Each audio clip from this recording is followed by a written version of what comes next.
Student, मैं Akhilesh Dwivedi civil jobs academy के YouTube channel में आप सभी का स्वागत करता हूं। जैसा आप सभी जानते हैं कि एमपीपीएससी 2022 की प्रीलिम्स एग्ज़ाम बहुत नज़दीक है और मैं उम्मीद करता हूं कि इसकी तैयारी आप लोगों की चरम पर होगी। इस तैयारी को और ज़्यादा बेहतरीन और धारदार बनाने के लिए आज मैं आप लोगों के समक्ष रूबरू हो रहा हूं। देखिए, तैयारी में स्ट्रेटजी का एक बहुत बड़ा इम्पोर्टेंस होता है। कभी कभी ऐसा होता है कि बहुत अच्छी तैयारी करने के बाद, बहुत ज़्यादा स्टडी करने के बाद स्टूडेंट एग्ज़ाम में सफल नहीं हो पाते हैं, क्योंकि उनकी स्ट्रेटजी कहीं ना कहीं गलत होती है। किस समय क्या स्ट्रेटजी होनी चाहिए, इसका भी अलग अलग मानदंड है। 4 महीने पहले की तैयारी की स्ट्रेटजी अलग होती है, 2 महीने पहले की अलग होती है। अभी जब 1 हफ्ते का समय बचा हुआ है तो इसमें एक अलग तरह की स्ट्रेटजी होगी। उसी पर आज हम चर्चा करने वाले हैं। तो इसमें सबसे पहले इम्पोर्टेंट बात यह है कि एक टाइम टेबल आप बना लें 1 हफ्ते का। इस तरह का टाइम टेबल बनाएं जिससे आप का जो सिलेबस है वो पूरा 7 दिनों में अच्छे से रिवाइज हो जाए। सारी चीज़ें जो आपने पहले पढ़ रखी हैं वो आपकी नज़रों से गुजर जानी चाहिए ना? क्योंकि पहले आपने कितना भी पढ़ रखा है, अगर पहले क्या पढ़ा हुआ इन 7 दिनों में आपने प्रॉपर तरीके से रिवाइज नहीं किया तो वो पढ़ाई आपकी ज़्यादा काम नहीं आएगी। इसलिए अभी की पढ़ाई ज़्यादा महत्वपूर्ण है। ये जो क्षण है, ये जो समय है, बहुत ही निर्णायक समय है। इसमें बहुत सावधानी पूर्वक आपको तैयारी को अंजाम देना है। इस समय ज़्यादा से ज़्यादा सब्जेक्ट आपको एक दिन में पढ़ना चाहिए। मतलब 5 से 6 सब्जेक्ट आप एक दिन में पढ़ें और उनका फास्ट रिवीजन करें। ऐसा करने के 3 बड़े फायदे हो सकते हैं। एक तो जब हम एक दिन में ज़्यादा सब्जेक्ट पढ़ते हैं तो उससे समय का सही यूटिलाइजेशन होता है। कई बच्चों को देखता हूँ कि एक दिन में केवल एक ही सब्जेक्ट वो पढ़ते हैं, वो भी सही ढंग से नहीं पढ़ पाते, है ना। आप अंतर देखें, एक स्टूडेंट एक दिन में 6 सब्जेक्ट पढ़ रहा है और प्रॉपर तरीके से पढ़ पा रहा है। एक स्टूडेंट है वो एक दिन में एक ही सब्जेक्ट को सही ढंग से नहीं पढ़ पा रहा है।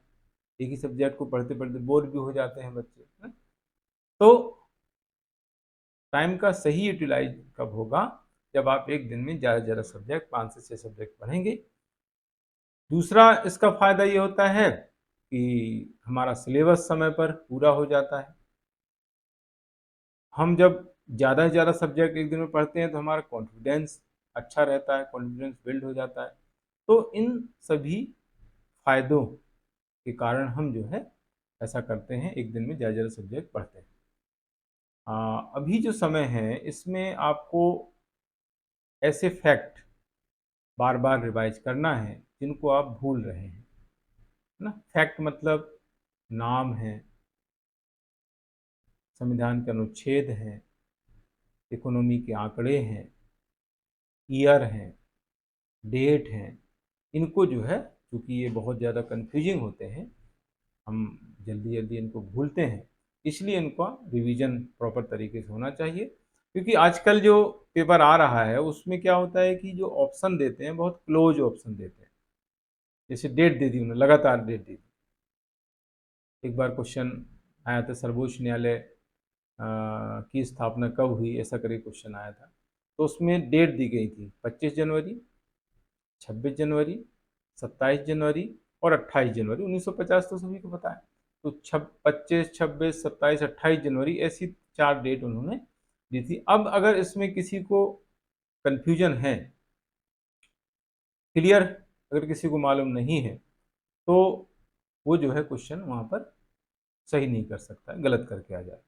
इसलिए जितनी बार आप इनको अच्छे ढंग से रिवाइज करेंगे उतनी ज़्यादा चीज़ें क्लियर होंगी और आपको एग्ज़ाम के समय कोई कन्फ्यूजन नहीं होगा। जैसे ही आपके सामने क्वेश्चन आएगा, 4 ऑप्शन दिखेंगे, तुरंत जो है आपको स्ट्राइक होगा, क्लिक होगा और आप उस आंसर को सही कर ले जाएंगे। क्योंकि अगर वहां पर कंफ्यूजन हुआ तो आप ये मानो कि आपका क्वेश्चन गलत होना ही होना है। कई बच्चे ऐसा कहते हैं कि सर हमारा तुक्का सही नहीं होता है। तो तुक्का कैसे सही होगा? सीधी सी बात है कि 4 ऑप्शन जो होते हैं उसमें केवल एक ही आंसर सही होता है, 4 गलत होते हैं। तो गलत होने की संभावना ज़्यादा है, प्रायिकता ज़्यादा होती है, तो तुक्का सही होने का सवाल नहीं है। कभी कभी तो ये होता है कि 2 ऑप्शन में अगर कंफ्यूजन हुआ तो भी आंसर गलत हो जाता है। इसलिए जितनी ज़्यादा बार रिवाइज करेंगे इन चीज़ों को, फैक्चुअल चीज़ों को, उतना ही ज़्यादा आपको क्लियर होगा और चीज़ें याद रहेंगी और वहाँ पर एग्जाम में क्वेश्चन गलत होने के चांस कम हो जाएंगे, है ना। तो इस तरीके से जो है ज़्यादा ज़्यादा बार चीज़ों को रिवाइज करें। नई चीज़ कोई नहीं पढ़े, जो चीज़ें आपने पहले पढ़ रखी हैं उन्हीं को ही जो है रिवाइज करना है। ना तो कोई नए नोट्स पढ़ें, ना कोई नई बुक पढ़ें। जो आपने पहले से चीज़ें पढ़ रखी हैं, जो नोट्स पढ़ रखे हैं, जो बुक पढ़ रखी हैं, उन्हीं को जो है आपको रिवीजन करना है, नया कुछ भी नहीं पढ़ना है, ये ध्यान रखें। करंट अफेयर्स के अलावा, करंट अफेयर्स तो नया पढ़ना पड़ता है, बाकी चीज़ें नई आपको नहीं पढ़ना है। अब यहाँ पर ये एक क्वेश्चन ज़्यादातर बच्चों का रहता है कि सर इस बार पेपर कैसा आएगा, इजी आएगा, टफ आएगा। ये ज़्यादातर बच्चे क्वेश्चन करते हैं। तो इसके संबंध में इम्पोर्टेंट बात ये है कि कोई नहीं जानता है कि क्वेश्चन पेपर कैसा आएगा इस बार का। 2020 में टफ आया, एनालिटिकल आया, 2021 का पेपर एकदम सीधा सीधा आ गया, फैक्चुअल आ गया। तो इस बार कैसा आएगा, कुछ नहीं कह सकते। इसके बारे में कोई भी नहीं बता सकता। यहाँ तक कि जिसने पेपर बनाया है वो भी नहीं बता सकता, क्योंकि 3-4 लोगों का पेपर होता है, 3-4 लोग पेपर बनाते हैं, उसमें से किसी एक का पेपर सिलेक्ट होता है। तो जिसने पेपर बनाया है वो भी नहीं कह सकता कि मेरा पेपर आने वाला है ना। तो इस पर विचार करना व्यर्थ मैं समझता हूँ। आपको जो भी सिलेबस दिया गया है प्री का, उसको विस्तृत रूप से तैयारी करना है, व्यापक रूप से उसकी तैयारी करना है, एनालिटिकल तरीके से और फैक्चुअल तरीके से, दोनों तरीके से उसकी तैयारी की जाती है ब्रॉड वे में। अब यहाँ पर बात आती है कि एनालिटिकल तैयारी कैसे करें, फैक्चुअल तैयारी कैसे करें, ना। ज़्यादातर फैक्चुअल चीज़ें ही एमपीपीएससी में आती हैं, यूपीएससी में एनालिटिकल चीज़ें आती हैं। लेकिन अब आजकल जो है फैक्चुअल भी पूछ रहा है एमपीपीएससी में, कुछ चीज़ें एनालिटिकल भी पूछ रहा है। फैक्चुअल जैसे डायरेक्ट क्वेश्चन पूछ लिया, इसकी स्थापना कब हुई, इसका मुख्यालय, जैसे आर्य समाज की स्थापना कब हुई, इसका मुख्यालय कहाँ पर है, किसने इसकी स्थापना की, है ना। तो इस तरह की फैक्चुअल चीज़ें होती हैं। यहीं से अगर हम एनालिटिकल एनालिटिकल की बात करें तो आर्य समाज का मुख्य उद्देश्य क्या है, आर्य समाज में सबसे ज़्यादा बल किस पर दिया गया, आर्य समाज में किस पर बल नहीं दिया गया। तो इस तरीके के एनालिटिकल क्वेश्चन पूछे जाते हैं। जैसे मोहम्मद बिन तुगलक की जो योजनाएं थी, उन योजनाओं के बारे में पूछ लिया कि भाई कौन सी योजना थी, कौन सी नहीं थी। ये तो हो गया फैक्चुअल। अब यहीं से एनालिटिकल क्वेश्चन बन जाए कि जैसे दोआब में कर वृद्धि उसने जो की थी वो क्यों की थी, कितनी कर वृद्धि की थी, सांकेतिक मुद्रा मोहम्मद बिन तुगलक ने क्यों चलाई थी, उसका क्या कारण था। तो ये इस तरीके से फैक्चुअल और एनालिटिकल चीज़ें आजकल एग्जाम में पूछी जा रही हैं। जैसे यूपीएससी में अभी ये पहले भी कोई बेसिक जो चीज़ है उसको करंट से अपडेट करके पूछ लेता है। वो चीज़ अब यहाँ पर भी हो रही है। जैसे 2020 में फ्रैंक एंथोनी का क्वेश्चन पॉलिटी में आया था, तो फ्रैंक एंथोनी का कोई ना कोई चर्चा में था। एंग्लो इंडियन थे, वो एंग्लो इंडियन का जो प्रावधान है वो उन्हीं के प्रयासों से संविधान में जोड़ा गया था। और उसी समय एंग्लो इंडियन का प्रावधान हट गया है ना, 104 अमेंडमेंट आया था, जिसके तहत एंग्लो इंडियन संबंधी जो प्रावधान उसको हटा दिया गया, 10 वर्ष के लिए उसको आगे नहीं बढ़ाया गया है। तो इस तरीके से जो है वो कहीं ना कहीं वो चर्चा का विषय था, इसलिए फ्रैंक एंथोनी का क्वेश्चन आया। वो एमपी से रिलेटेड भी है, एमपी जबलपुर के रहने वाले थे। तो ये है करंट से अपडेट करके क्वेश्चन पूछने का जो प्रचलन है, वो काफ़ी एमपीपीएससी में आ गया है, जो यूपीएससी में काफ़ी पहले से है। अब यहाँ पर बात आती है कि कौन से सब्जेक्ट हम ज़्यादा पढ़ें, कौन से सब्जेक्ट कम पढ़ें, ये भी कन्फ्यूजन रहता है बच्चों को, क्वेश्चन बच्चे करते हैं। इसमें यह है कि वेटेज जिसका ज़्यादा है उसको ज़्यादा पढ़ना है। जैसे एमपी जीएस का वेटेज बहुत ज़्यादा है, तो उसको रेगुलर ही पढ़ना है, रोज ही पढ़ना है। 30 से 35 क्वेश्चन एमपीपीएससी के लगातार आ रहे हैं, हम देख रहे हैं। तो उसको जो है बहुत अच्छे तरीके से, प्रॉपर तरीके से पढ़ना है और रोज उसको रिवाइज करना है ना। इसमें पांच इसमें पोर्शन है एमपीजीएस में। एक तो हिस्ट्री है, एमपी हिस्ट्री है, एमपी कल्चर है, एमपी का ज्योग्राफी है, एमपी का इकोनॉमी है, एमपी का पॉलिटी है। तो इन पांचों से क्वेश्चन लगातार पूछे जा रहे हैं। अब इसमें आपको ये नहीं सोचना है कि किससे ज़्यादा आ रहे हैं, किससे कम आ रहे हैं। आपको पांचों सेक्शन अच्छे ढंग से एमपी के पढ़ना है।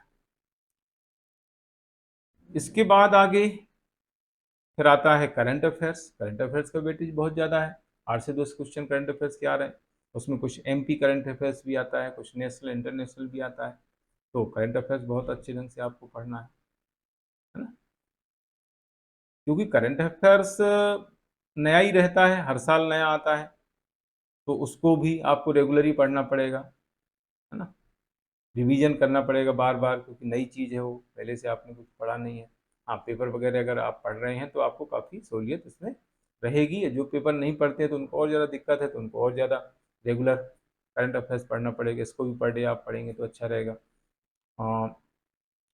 सिविल जॉब्स अकेडमी द्वारा एक करंट अफेयर्स प्रॉपर व्यवस्थित करंट अफेयर्स जो है प्रोवाइड किया जा रहा है, हमारे मोबाइल ऐप पर जो है उपलब्ध है। अगर आप उसको पढ़ते हैं तो आपको उसका बहुत ज़्यादा फायदा मिलेगा, है ना। मैं समझता हूँ कि ज़रूर पढ़ना चाहिए।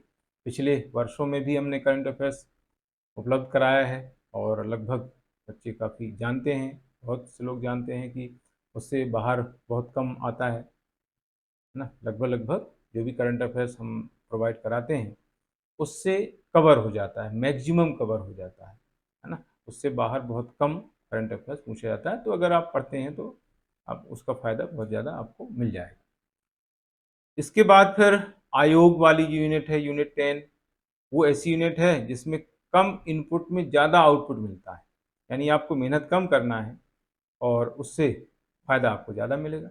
उसके क्वेश्चन जो है, अगर आप चाहें 8 से 10 क्वेश्चन आ रहे हैं, अगर आप अच्छे ढंग से उसको कर लेंगे तो सारे क्वेश्चन आपके सही चले जाएंगे।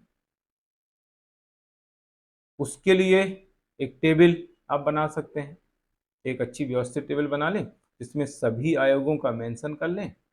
तो उस टेबल के जरिए आप जो है 2 से 3 घंटे में उसको सारे आयोग रिवाइज कर सकते हैं। इनको ज़्यादा से ज़्यादा रिवाइज करना पड़ेगा क्योंकि बहुत ज़्यादा कन्फ्यूजन वहाँ पर होता है, क्योंकि सभी के जो सदस्य हैं उनकी कार्यकाल है, उनकी अधिकतम आयु अलग अलग है। उनकी नियुक्ति संबंधी समितियां, उनके सदस्य, उनके अध्यक्ष में कन्फ्यूजन होता है। नियुक्ति कौन करता है, कहीं पर राष्ट्रपति लिखा है, कहीं पर केंद्र सरकार लिखा हुआ है, कहीं पर राज्यपाल लिखा है, कहीं पर राज्य सरकार लिखा हुआ है। रिपोर्ट किसको देते हैं, कहीं पर राष्ट्रपति लिखा है, कहीं पर केंद्र सरकार लिखा है। वैसे हालांकि मैंने बताए हुए हैं चीज़ें, जो क्लास के दौरान बहुत सारी चीज़ें मैंने बताई हैं, कुछ कोड वगैरह भी बताएं। तो इस तरीके से जो है उसको आप कर सकते हैं। तो यहाँ पर कन्फ्यूजन बहुत है। नियुक्ति है, कार्यकाल है, अधिकतम आयु है, हटाने संबंधी प्रावधान है, रिपोर्ट है, कार है, इनको लेकर कन्फ्यूजन बहुत है। इसलिए इनका रिवीजन बहुत ज़्यादा करना पड़ेगा, क्योंकि जरा सा आप कन्फ्यूज हुए तो क्वेश्चन सीधे गलत हो जाएगा। तो इसकी एक टेबल बना लें अच्छे से, उस टेबल के जरिए आप फटाफट इनको रिवाइज कर सकते हैं। इसके बाद यूनिट आती है 9, सूचना एवं संचार प्रौद्योगिकी। ये भी बहुत इंपॉर्टेंट यूनिट है। इससे भी 7 से 8 क्वेश्चन लगातार आ रहे हैं, लेकिन ये क्वेश्चन थोड़ा टफ होते हैं, इनका लेवल ज़्यादा होता है। तो इनको बहुत अच्छे ढंग से पढ़ना है आप लोगों को। अगर आपने अच्छी मेहनत कर ली तो यहाँ से कवर हो जाएंगे क्वेश्चन कई को, क्योंकि बहुत सारे बच्चे यहाँ से क्वेश्चन गलत कर देते हैं। तो उसको जो है आपको सही ढंग से अच्छे पढ़ना है।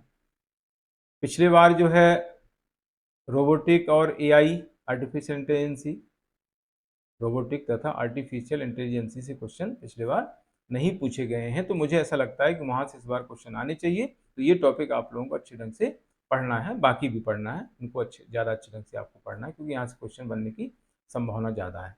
अब बची हुई जो टॉपिक हैं, जो सब्जेक्ट हैं, हिस्ट्री है। हिस्ट्री में मॉडर्न हिस्ट्री ज़्यादा पूछा जाता है, लेकिन अब ऐसा कुछ कह नहीं सकते कि भाई मॉडर्न नहीं पूछे। कभी आप को एंशियंट मिडावल पूछ ले तो आप मुझसे कहेंगे सर आपने तो बोला था कि मॉडर्न हिस्ट्री ज़्यादा आती है, उसने तो एंशियंट ज़्यादा पूछ ली।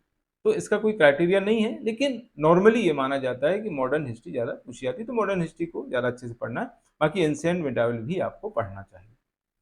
ज्योग्राफी में वर्ल्ड ज्योग्राफी से एक दो क्वेश्चन आते हैं, इंडियन ज्योग्राफी ज़्यादा आती है, तो उसको ज़्यादा आपको पढ़ना है। इकोनॉमी से भी कम क्वेश्चन आ रहे हैं, 2-3 क्वेश्चन आ रहे हैं, लेकिन उसको भी पढ़ना पड़ेगा। साइंस है तो साइंस में बायो ज़्यादा पूछ रहा है, केमिस्ट्री कम पूछता है, फिजिक्स भी कम पूछ रहा है, लेकिन उनको भी पढ़ना पड़ेगा। बायो ज़्यादा पढ़ना पड़ेगा, अदर भी पढ़ना पड़ेगा। साइंस एंड टेक्नोलॉजी से एक दो क्वेश्चन आते हैं, इन्वायरमेंट से भी एक दो क्वेश्चन आ जाते हैं, स्पोर्ट्स में करंट अफेयर ज़्यादा पूछता है, फिर कृषि आधारित तकनीक है ना, खाद्य प्रसंस्करण है, आपदा प्रबंधन है ना, तो यहाँ से भी एक एक दो दो क्वेश्चन बनते हैं। तो इनकी थारो स्टडी आपको प्रॉपर तरीके से करना है। इसमें ये ध्यान रखना है कि जो सब्जेक्ट अभी तक नहीं पूछ रहे हैं या कम पूछ रहे हैं, उनको पूरी तरीके से छोड़ना सही नहीं होगा। हो सकता है अभी तक नहीं पूछ रहे हो लेकिन इस बार आ जाए, तो इससे आपको प्रॉब्लम हो सकती है। इसलिए उनको पूरी तरीके से नहीं छोड़ें, उनको पढ़ें जरूर, लेकिन ज़्यादा फोकस उन पर करें जो ज़्यादा पूछे जा रहे हैं टॉपिक या सब्जेक्ट। ये चीज़ आपको खास तौर से ध्यान रखना है। अब हम बात कर रहे हैं अगले आगे कि ऐसा कोई अभी काम आपको नहीं करना है जिससे आपका कॉन्फिडेंस लूज हो जाए, है ना। जैसे मैंने बताया कि ये बहुत निर्णायक क्षण है, इसमें बहुत सावधानी बरतनी होती है, बहुत सावधानी पूर्वक आपको तैयारी करना होती है। तो ऐसा कोई काम नहीं करें जिससे आपका कॉन्फिडेंस कम हो, लूज हो। जैसे डिस्कशन, इस समय मैं देखता हूँ कि बच्चे डिस्कशन करते रहते हैं, प्रश्न पूछने लगते हैं एक दूसरे से। तो ये चीज़ आपको अभी नहीं करना है, अभी समय नहीं है, ये डिस्कशन का समय 1 महीने पहले रहता है। ना तो किसी से प्रश्न पूछें और ना ही किसी को प्रश्न पूछने दें। कोई नया टेस्ट पेपर सॉल्व नहीं करें, पुराने जो पेपर आपने सॉल्व कर रखे हैं उनको सॉल्व कर लें, उनका रिवीजन कर लें। जो टेस्ट पेपर में मॉडल पेपर होते हैं उनको रिवाइज करना है, उनको करें, लेकिन नया कोई टेस्ट पेपर सॉल्व नहीं करें, क्योंकि नया टेस्ट पेपर अगर सॉल्व करते हैं तो उससे क्या होगा, कोई ऐसा पेपर आपके हाथ लग जाएगा जिसमें टफ क्वेश्चन होंगे, उटपटांग क्वेश्चन होंगे, और वो आपसे क्वेश्चन नहीं बनेंगे, तो आप डिमोरलाइज हो जाएंगे। इसका बैड इम्पैक्ट जो है आपके एग्जाम में पड़ेगा और आपका एग्जाम प्रभावित हो जाएगा, जिससे आपका सिलेक्शन बाधित हो जाएगा। इसलिए नया टेस्ट पेपर आपको सॉल्व नहीं करना है। किसी ऐसे व्यक्ति से बात नहीं करना है जो आपको डिमोटिवेट करता हो, डिमोरलाइज करता हो। ऐसे व्यक्ति से बात करना है जो आपको हमेशा मोटिवेट करे, आपको सपोर्ट करे, है ना। अगर आप पढ़ते पढ़ते बोर हो जाते हैं तो आप अपने शुभचिंतक से बात कर सकते हैं, एक अपने जो टीचर हैं आपके, जो जिससे आप बहुत क्लोज हैं, उनसे बात कर सकते हैं। घर में किसी सदस्य से बात कर सकते हैं जिनसे बात करने में आपको कंफर्टेबल लगता है ना? लेकिन ऐसे किसी शख्स से बात नहीं करें जिससे आपको कंफर्टेबल नहीं लगता है या वो आपको मोटिवेट नहीं करता है। इसके बाद मैं आगे हेल्थ संबंधी बात कर रहा हूँ, क्योंकि हेल्थ बहुत इम्पोर्टेंट है इस समय में। ये जो समय है इसमें हेल्थ का ध्यान बहुत रखा जाता है, क्योंकि आपकी अगर अच्छी तैयारी है और हेल्थ आपका अच्छा है तो आपके लिए बहुत पॉजिटिव है। अच्छी तैयारी होने के बावजूद अगर आपका हेल्थ ठीक नहीं है, आप बीमार हो गए, ऊपर वाला ऐसा ना करे कि कोई बीमार हो, लेकिन अगर कभी बीमार आप हो गए तो आपका एग्ज़ाम बहुत ज़्यादा प्रभावित हो जाएगा। कहते हैं sound mind in A sound body, स्वस्थ शरीर में स्वस्थ मस्तिष्क का वास होता है। इसलिए आपको हमेशा हेल्दी रहना है, बीमार नहीं पड़ना है, ये ध्यान रखें। इसके लिए अभी जो गर्मी पड़ रही है, आगे गर्मी बढ़ने की बहुत ज़्यादा आशंका है एग्ज़ाम तक जो है, तो इसमें जो है आपको बाहर नहीं निकलना है ना। अगर बहुत ज़रूरी काम है तो ही बाहर निकलें, वो भी सुबह शाम। दोपहर में आपको घर से बाहर नहीं निकलना है। बाहर का खाना, स्पाइसी खाना नहीं खाना है, हेल्दी फूड लेना है, नॉर्मल खाना खाना है। इसमें दूध है, फ्रूट है, बादाम है, अंकुरित अनाज, इनका सेवन आप ज़्यादा से ज़्यादा करें, है ना। ज़्यादा से ज़्यादा पानी पिए, है ना, नींबू पानी है, जूस वगैरह, इसका ज़्यादा आपको यूज करना है। समय पर खाना खाएं। बहुत सारे बच्चे पढ़ने के चक्कर में खाना नहीं खाते हैं टाइम से, पढ़ते रहते हैं, है ना। तो आपको पढ़ने के साथ साथ जो है इन चीज़ों का भी ध्यान रखना है ना। खाना टाइम से खाना है और टाइम से सोना है, टाइम से जगना है। कई बच्चों की हैबिट होती है, ऐसी दिनचर्या होती है कि वो रात भर पढ़ते हैं और दिन भर सोते हैं। तो इससे क्या है, आपकी नींद पूरी नहीं होती। जब नींद पूरी नहीं होती है तो फ्रेश नहीं रहते हैं। इससे जब आप चीज़ों को पढ़ते हैं, रिवाइज करते हैं, तो प्रॉपर चीज़ें गेन नहीं होती हैं, समय लगता है चीज़ों को रिवाइज करने में, है ना। तो फ्रेश रखने के लिए भरपूर नींद लेना ज़रूरी है। 6 से 7 घंटे आपको अभी सोना चाहिए, है ना। टाइम से सोना चाहिए, 12 से 1 बजे तक सो जाएं और 6 से 7 बजे सुबह उठ जाएं, ठीक है। जिनकी रात में पढ़ने की, दिन में सोने की दिनचर्या है, उसको चेंज कर लेना चाहिए, अभी समय है। क्योंकि पेपर तो दिन में ही होना है, रात में तो होना नहीं है पेपर, और आप दिन में तो सोते हैं। तो कभी कभी ऐसा भी हुआ है कि कई लोगों का पेपर ही छूट गया, जग ही नहीं पाए सुबह, क्योंकि उनकी हैबिट नहीं है सुबह जल्दी जगने की। तो अभी ये दिनचर्या जो है उसको सही कर लें, है ना। रात में टाइम से सो जाएं, सुबह जल्दी उठ जाएं, है ना। इससे क्या होगा कि आपका जो है, जो माइंड है वो ज़्यादा फ्रेश रहेगा और आप अच्छी तरीके से चीज़ों को रिवाइज कर पाएंगे और एग्ज़ाम में आपको फ़ायदा उसका मिल जाएगा। तो इस तरीके से जो है अपनी दिनचर्या आपको बनानी है, और इस तरह से आप अगर करेंगे, इन चीज़ों का ध्यान रखेंगे, तो मैं समझता हूँ कि आपका एग्ज़ाम अच्छा जाएगा, आपका जो सिलेक्शन है निश्चित हो जाएगा। तो आज के लिए इतना ही।